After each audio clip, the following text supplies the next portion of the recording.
শুধু দর্শক বন্ধু, আপনারা দেখছেন একে নিউজ বাংলা। আর এই মুহূর্তে উপস্থিত রয়েছি ভাঙড়। 2021 সালে এই সংযুক্ত মোর্চার সাহায্যে ভাঙড় থেকে নওশাদ সিদ্দিকী জয়ী হয়, একমাত্র বিধায়ক নওশাদ সিদ্দিকী জয়ী হয়। তারপরে কিন্তু যে কটা ভোট হয়েছে সেই সব কটা ভোটেই কিন্তু আইএসএফ ধরাশায়ী। পঞ্চায়েতে যথেষ্ট ভালো ফল করেছে ভাঙড়ের তৃণমূল, লোকসভাতে যথেষ্ট ভালো ফল করেছে তৃণমূল। আইএসএফ কর্মীরা যারা রয়েছে ভাঙড়ের, বা আমার সঙ্গে রয়েছেন আইএসএফ এর জেলা কমিটির নেতা মালিক মোল্লা, তিনিও বলছেন যে ভাঙড়ে আমরা জিতবো। কিভাবে জিততে পারে? যে পঞ্চায়েতে ধরাশায়ী হয়েছে, লোকসভাতেও ধরাশায়ী হয়েছে, তারপরেও তারা বলছেন যে আমরা বিপুল ভোটে জয়যুক্ত হব। আমরা শুনে নেব ওনাদের রণকৌশল কি রয়েছে। আমরা সূত্র মারফত যে খবর পাচ্ছি যে ক্যানিং পূর্বর বিধায়ক যিনি আছেন তানাকে ভাঙড়ে তৃণমূলের প্রার্থী করতে পারেন। আমরা খুব খুশি।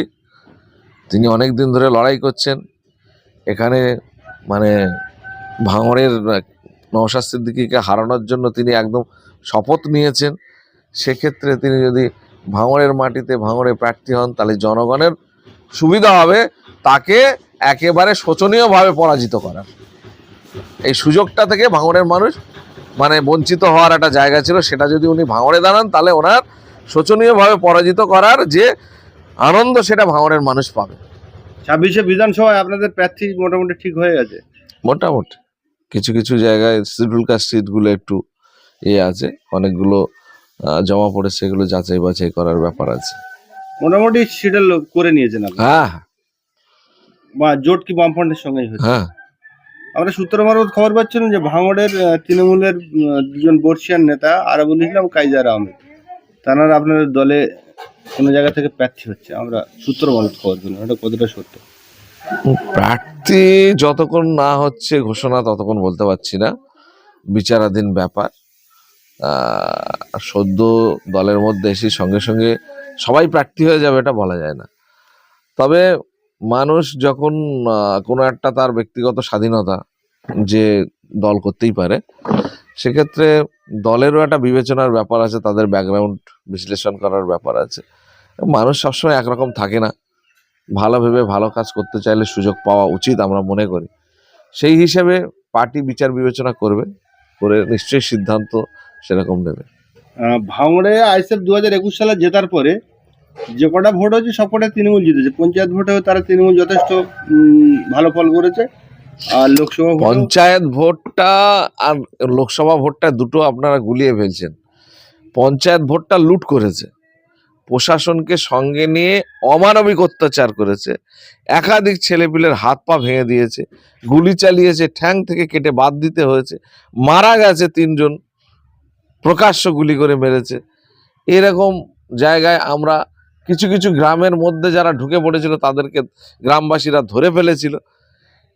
এইরকম একটা পরিবেশ, সেই পরিবেশের সঙ্গে তারপরে যে কটা নমিনেশন দেওয়া গেছে আপনারা হিসাব করুন, পার্সেন্টেজ রেশিও অনুযায়ী যে কটাতে ভোট হয়েছে সেই কটাতে ওরা কটা জিতেছে, আমরা কটা জিতেছি। যে কটা দিতে দেয়নি, নমিনেশন দিতে দেয়নি জোর করে, আগের দিনে আমি বলেছি আমার গাড়ি ভাঙচুর করা হয়েছে, আমার কাছে যা কাগজপত্র নেওয়া ছিল সব কেড়ে নেওয়া হয়েছিল। সাদা জামা আর কোট পরে ঘুরে বেড়াচ্ছে সব যত ক্রিমিনাল মস্তান গুন্ডা, এরা নিজেদেরকে নেতা মনে করে। আমার গাড়ি ভেঙেছে, আমাকে মারধর করেছে, আমার কাগজপত্র কেড়ে নিয়েছে। এই বাহরেলের ভাই এ তো একটা গুন্ডা, একটা মস্তান, কলেজে পড়াশুনো করেছে আর ওখানে গুন্ডামি করেছে ছেলেদের নিয়ে, ওদেরকে পার্টি ব্যবহার করছে। কিন্তু আমি একটা জিনিস বলবো, পার্টি যাদেরকে ব্যবহার করছে পার্টি কিন্তু হাত গুটিয়ে নেবে, কিন্তু এই সমাজে তাদেরকে বাঁচতে হবে। যারা অত্যাচার করছে মানুষের উপরে, তারা কিন্তু এই অত্যাচারের ফল তাদের একদিন পেতে হবে, এটা যেন তারা মাথায় রাখে। এইটা ফল মাথায় রেখে তারা যেন অত্যাচার করে। আমি অত্যাচার করে গেলাম আর আমার মানে মানুষের কোনো প্রতিক্রিয়া হবে না, এটা যেন না ভাবে। 24-এর লোকসভা ভোট আর লোকসভা ভোটটা সম্পূর্ণ আলাদা পরিপ্রেক্ষিত ছিল, সেখানেও প্রশাসনিক চাপ ছিল। আর তার সঙ্গে সঙ্গে আমাদের লোকসভা মানে হচ্ছে গিয়ে একটা আলাদা তকমা দেওয়ার একটা ব্যাপার ছিল। কি না, আমাদের তো লোকসভায় সেরকম কিছু নেই, আমরা কাকে সাপোর্ট করব? একদিকে মানে কংগ্রেসের তৃণমূলের জোট, আর একদিকে হচ্ছে বিজেপি। তৃণমূলের সঙ্গে যদি বেশি আমরা ঝোঁকাঝুঁকি করতে যাই তাহলে দেখা যাবে যে বিজেপি প্রায়োরিটি পেয়ে যাচ্ছে। সেক্ষেত্রে সাধারণ মানুষ আমাদেরকে বলবে যে এরা বিজেপির সুবিধা করে দিতে চাইছে। সেই কারণে লোকসভা ভোটে আমরা সেইভাবে প্রতিদ্বন্দ্বিতা কঠোরভাবে করিনি।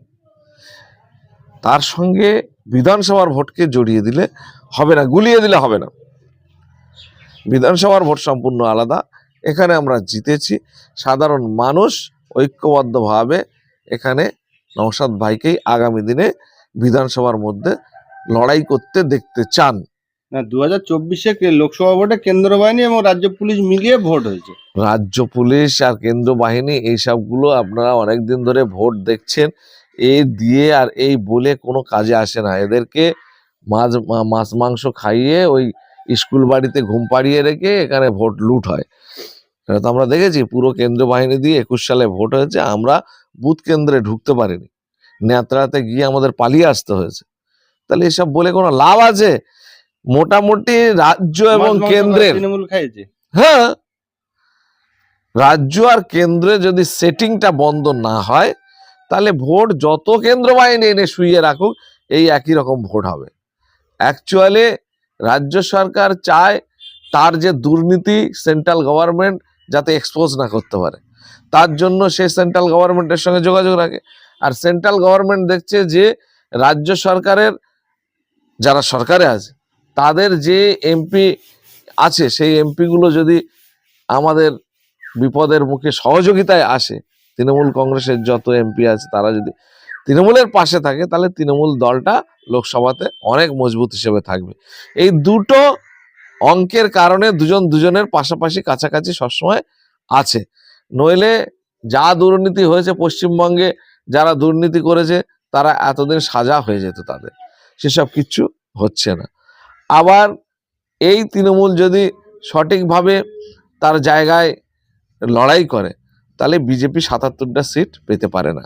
তাহলে দুজনের সঙ্গে একটা পারস্পরিক সম্পর্ক জড়িত, যার কারণে আপনি যত কেন্দ্র বাহিনী এখানে বসিয়ে রাখেন, রাজ্য পুলিশ দ্বারা পরিচালিত হয় সেন্ট্রাল বাহিনী, এবং রাজ্য পুলিশ যদি নির্বাচন কমিশনারের আন্ডারে থেকে সে যদি রাজ্য সরকারের নির্দেশিকা অনুযায়ী চলে, তাহলে ভোট কি আপনার মনে হয় যে ফেয়ার অ্যান্ড ফ্রি হবে? 2024 সালের কেন্দ্র বাহিনীদেরকে মদ মাংস খাইয়ে সব সময় প্রত্যেকটা নির্বাচনে এটা তাহলে তো হচ্ছে। 26 আমি আপনাদের একটু বিধানসভা- ছবি করতে পারবেন? 26-এ বলছি তো, তাহলে জনগণ আপনারা- যদি আপনারা কি এক্সপোজ খাওয়াবেন 26 না, ভোটের জন্য? খাওয়ানোর ব্যাপার নেই। এবারে জনগণ একটা আলাদা জায়গায় দাঁড়িয়ে গেছে, অর্থাৎ জনগণের সামনে হচ্ছে বাঘ আর পেছনে খাদ, এরকম একটা জায়গায় দাঁড়িয়ে গেছে। যদি বেশি পেছনে সরে তাহলে খাদে পড়ে যাবে, আর বেশি সামনের দিকে চলে গেলে বাঘে খেয়ে নেবে। এই জায়গায় দাঁড়িয়ে লড়াই করে বাঘকে তাড়ানোর একটা জায়গায় তাদেরকে যেতে হচ্ছে, কারণ এসআইআরে তাকে বেনাগরিক করে এখানে দ্বিতীয় শ্রেণীর নাগরিক বানানোর চেষ্টা করছে, আর রোহিঙ্গা বলে বিদেশে ডিপোর্ট করার চেষ্টা করছে, আর নিজের গোরস্থানের জায়গাটা কেড়ে নিচ্ছে। মাটি দিতে গেলে ওখানে লাশ রেখে সার্টিফিকেট আনতে হবে। এরকম একটা জায়গায় আজকে এই সরকার, দুটো সরকার এনে আমাদেরকে, সাধারণ মানুষকে দাঁড় করিয়ে দিয়েছে। এই জায়গায় দাঁড়িয়ে মানুষ এবারের ভোট কিন্তু এই অন্যায়ের বিরুদ্ধে তার অধিকার প্রতিষ্ঠার লড়াইয়ে সে আজ মাথা উঁচু করে ভোট দেবে। না, মানুষ ঠিক যাবে ভোট দিতে, কিন্তু কেন্দ্র প্রতিরোধ, বাহিনী আমি আর বলছি তো, পুলিশ প্রতিরোধ যদি করে। মদকে মাংসকে যদি শুয়ে পড়ে ওই মস্তান বাহিনী যারা লুট করার চেষ্টা করবে তাদের বিরুদ্ধে জনগণ লড়বে, এইটা বলছি আমি। জনগণ লড়বে। জনগণ লড়ে তার ভোটাধিকার প্রয়োগ করবে, নাহলে তো এবারে ভোট দিতে না পারলে ওই যাদের নাম লিস্টে আছে ওরাও বেনাগরিক হয়ে যাবে। এখন তো নতুন ভোটার লিস্ট হচ্ছে, এবারে ভোট দেয়নি যারা, মানে যারা ভোট দিয়েছে দুবার তিনবার করে, যাদের ভোটার লিস্টে নাম আছে তাদের নাম বাদ চলে যাচ্ছে। এই 60 লক্ষর বেশি যে নাম আছে তাদের মধ্যে তো তাদের নাম সব ডকুমেন্টস আছে, তারপরে তাদের নাম নেই। তাহলে এইবারের বারে যদি ভোট না দিতে পারে তাহলে পরের বারে এই ভোটের মানে যে নতুন করে ইয়ে হবে সেখানে কিন্তু তাদের নাম ফের বাদ যাবে। সুতরাং এবারে মানুষ ভোট দেওয়ার জন্য যাবে, রুখতে পারবে না কেউ। আর আমরা নির্বাচন কমিশনকে যথেষ্ট চাপে রাখার সবাই মিলে চেষ্টা করছি, নির্বাচন কমিশনও চেষ্টা করছে যাতে ভিতরে, ভোট কেন্দ্রের ভিতরে যাতে এজেন্ডা বেশি দাপাদাপি যেটা দেখে নেয়, ছাপ্পা করে, সেইগুলো ভিতরে সিসি ক্যামেরা, বাইরে জায়েন্ট স্ক্রিন থাকবে। তাহলে জায়েন্ট স্ক্রিনে সাধারণ মানুষ দেখতে পাবে যে ভোটটা ঠিকঠাক হচ্ছে কিনা, কেউ ওখানে চাপ তৈরি করছে কিনা। ভোট কেন্দ্রে যেখানে ভোট হবে সেখানে ঢুকে গেল, সেইটা সম্পূর্ণ গোপনীয় ব্যাপার থাকবে, সেইটা জানে কেউ না মানে দেখতে পারে। এরকম একটা পরিবেশ বলা হচ্ছে, কতটা করবে জানি না, দেখা যাক কি হয়।